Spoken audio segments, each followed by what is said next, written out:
मित्रांनो, diesel car user असाल तर हा व्हिडिओ तुमच्यासाठी आहे. व्हिडिओ लास्ट पर्यंत बघा. तुमच्याकडे कोणतीही डिझेल कार असेल किंवा तुम्ही मारुती किंवा टाटामध्ये कोणतीही डिझेल कार यूज करत असाल तर तुमच्या गाडीचं रनिंग 1,00,000 क्रॉस झालेलं आहे, म्हणजे 1,00,000 किलोमीटरच्या वरती गाडीचं रनिंग झालेलं आहे. तर तुम्हाला तुमच्या गाडीमध्ये ही सर्व्हिस करून घेणं खूप महत्वाचं आहे.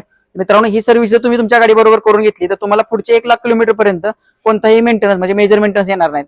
मित्रांनो, इंजिन टायमिंग जे असते हे डिझेल कारमध्ये एक सर्व्हिसेबल पार्ट आहे. प्रत्येक 1,00,000 किलोमीटर ते 90,000च्या पीएमएस शेड्यूलमध्ये तुम्हाला ते कव्हर करून घ्यायचं आहे, जेणेकरून तुमच्या गाडीची पुढे 1,00,000 किलोमीटर पर्यंत लाईफ इन्क्रीज होते.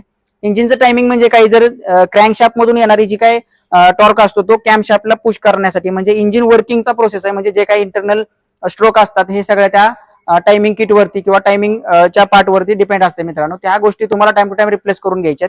तर टायमिंग मध्ये आपण काय काय रिप्लेस करतो मित्रांनो, ह्या सगळ्या गोष्टी आपण या व्हिडिओमध्ये बघणार आहे. तर तुम्ही बघू शकता आपण पूर्ण टायमिंग किट मध्ये सगळ्यात महत्वाचा चेन आहे.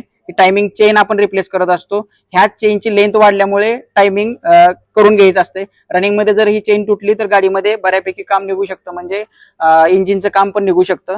सगळ्यात महत्वाचं ही टायमिंग आहे. हा टायमिंग टेन्शनर आहे. हा टेन्शनर पण आपण त्या किटमध्ये रिप्लेस करतो.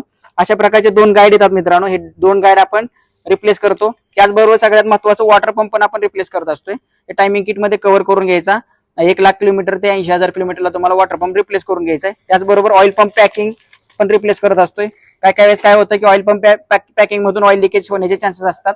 त्याच्यामुळे असे पार्ट जे ठेवायचे नाहीत मित्रांनो, टायमिंग किट मध्ये पूर्णपणे रिप्लेस करून घ्यायचं, जेणेकरून तुमच्या गाडीची इफिशियन्सी इन्क्रीज होईल आणि तुमच्या गाडीमध्ये कोणतेही ब्रेकडाऊनचे प्रॉब्लेम येणार नाहीत. मित्रांनो, व्हिडिओ आवडला असेल तर तुमच्या मित्रांसोबत शेअर करा आणि पेजला फॉलो करायला विसरू नका.